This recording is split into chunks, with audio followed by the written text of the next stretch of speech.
À l'entrée d'un des villages de Dekame, un petit comité de sages discute ce matin-là.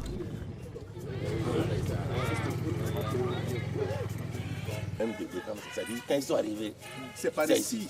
Donc c'est pourquoi quand vous allez là-bas maintenant, je vais vous parler de pourquoi.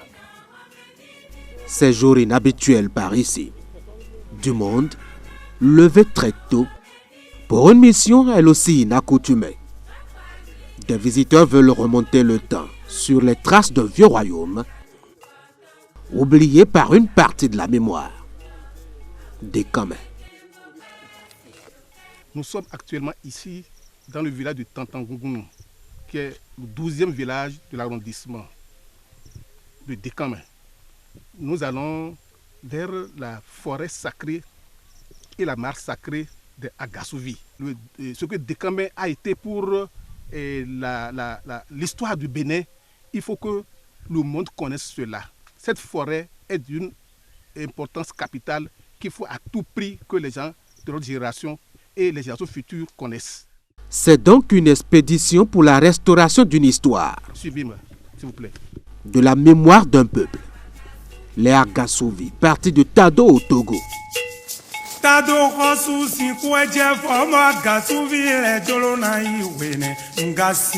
L'histoire, à un moment de ses multiples escales, va les installer non loin d'ici, à 1 kilomètre de marche, près de cette mare jugée extraordinaire.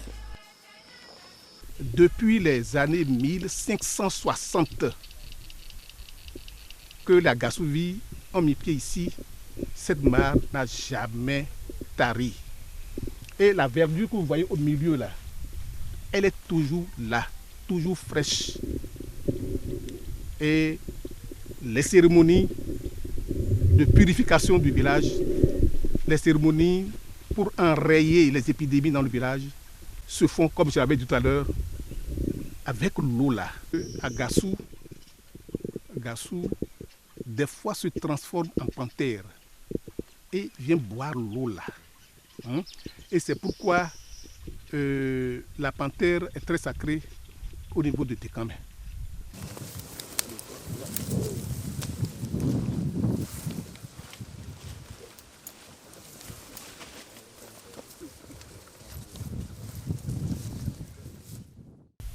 Tout le monde n'a pas accès ici. C'est quand on veut faire des cérémonies particulières qu'on vient ici. Et les femmes en menstrues ne sont pas autorisées. Et l'eau de la mare ne se prend pas avec un bol. C'est toujours avec une calebasse. Et c'est avec cette eau que les cérémonies se font au niveau de la forêt sacrée à Agasouvi.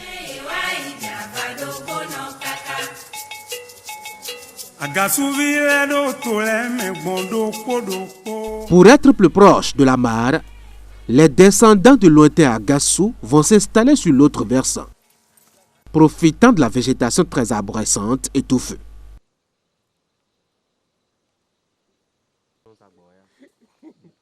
Un bel abri contre leurs poursuivants, mais surtout une vaste étendue giboyeuse et fertile pour le travail de la terre et de la chasse.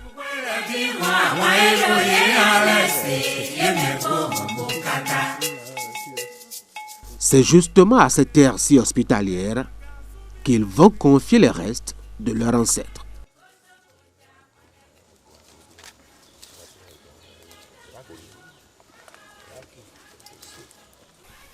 Nous sommes à l'entrée de la forêt sacrée à Gassou, et appelée communément ici Diassouron. Elle a été bornée par la dynastie royale de Dekame. Elle se présente sous une forme de losange et a une superficie de 5 hectares, 17 arts, 18 centiares. Ici, c'était même l'ancien palais. Et donc, c'est un lieu sacré. Comme tout lieu sacré, on met du respect pour y aller.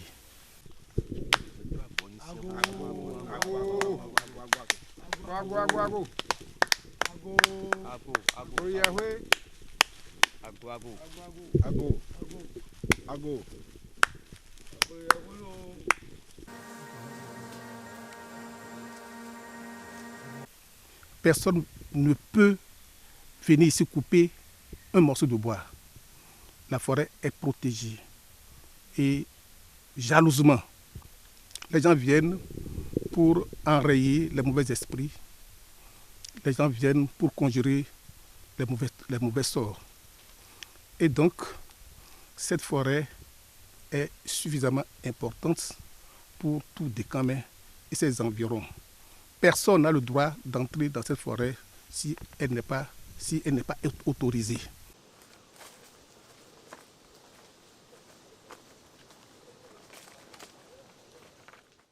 Avec le temps, les populations se sont un peu retirées de ces lieux si chargés d'histoire et d'esprit fort.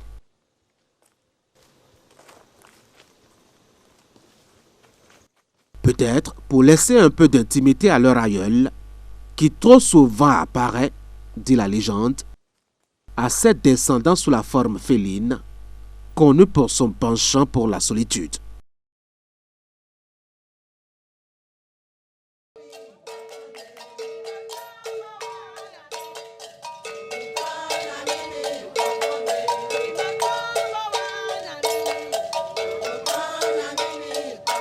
Au cœur de la ville, un autre comité d'accueil, celui-là moins protocolaire, plus avenant.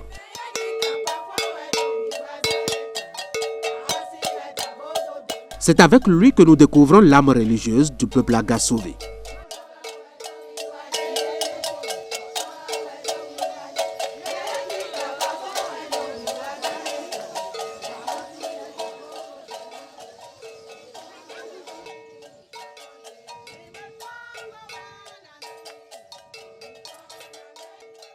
Eo a hosle po vie tonle me gbe yi me boro yonu ko ma soro ku ma ji fi ale o a se tonle o mi no zero terofi bono do flin yena nde we yin bo nu fide do wudon de ton bo a fi o bo wa ho de do fi o enu a bi o nu e nu fi fa nu to fi enu a bi o de ori nde ro jijero to me o ye he bo a fi bo a ho de bo a nan du me ho le do fi o.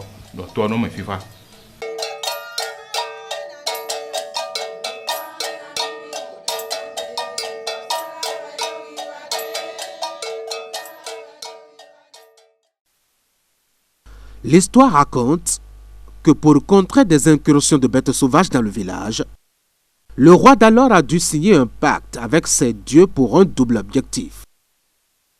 Protéger la population de ces animaux féroces, mais surtout leur éviter des calamités surnaturelles comme la foudre qui décimait trop souvent.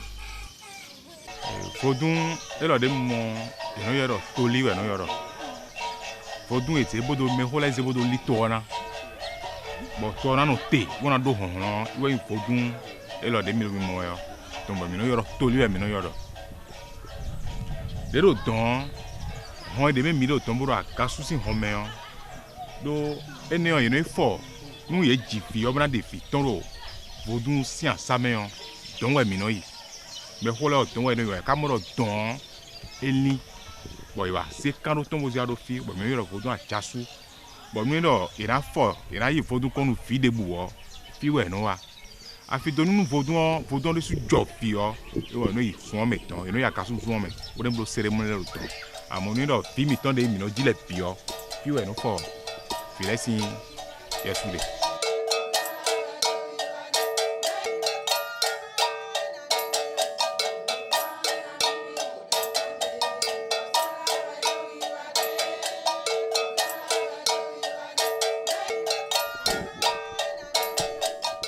Au palais royal actuel, Dékamé raconte sa propre histoire sur les murs et les affiches, images et cartes géographiques à l'appui.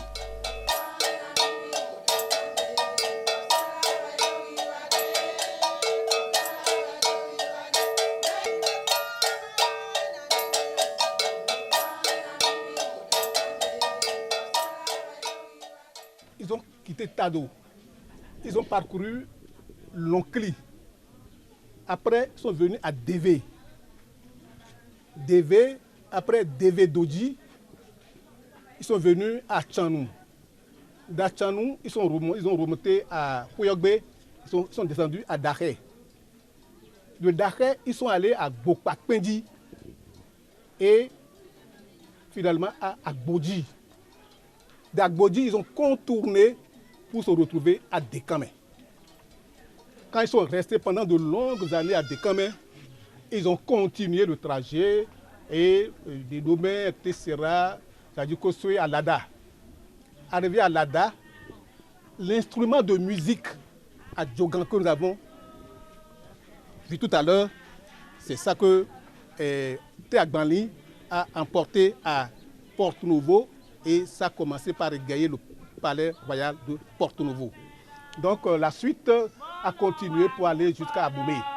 Et nous avons vu le trajet qui nous conduit à Aboubé Calabi jusqu'à Guigué, jusqu'à Porto Novo.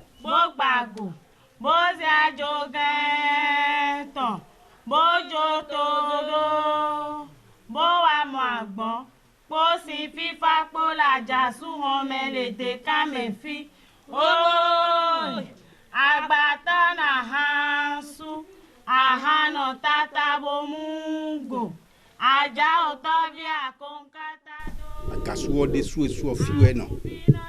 Fiwe sota tuhewa. Sutado fiwe zehe. Odo temeni bo. Te tomelu to efidi egbe din. Mi bonu edo kome mi ton mo gbo nkoton eton a. Àwọn home de ton le o yetun. Yetun do fi emi le gosi. Mais hobi ton le o ide yi tagbanu a. Àwọn fi ehunya de we me le nu do to. Fi lo fifa lo fi. Agbon swali. E swali kento ma gbon. E swali he ma gbon. E swali kani ma gbon. Kweta meme. Edo meme agbangba aglana we agama no riavore. Kweto ahide. Edo ahide mono jahide zangbege. Kweto mi ton gbenu vodu hebio sodo.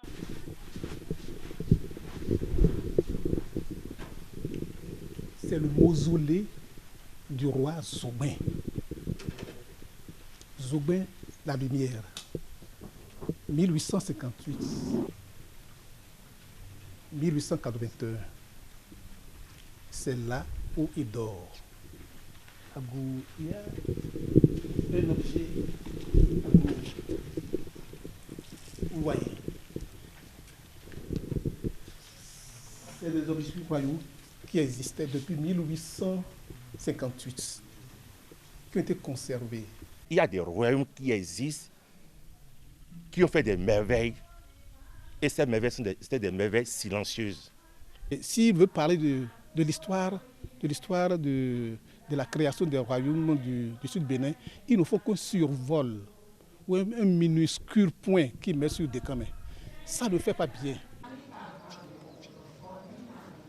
Dekame réclame un peu plus d'attention au regard de l'importance qu'il représente aux yeux de ses fils en tant qu'escale importante dans la marche des peuples descendants de l'ancêtre Agasouvé.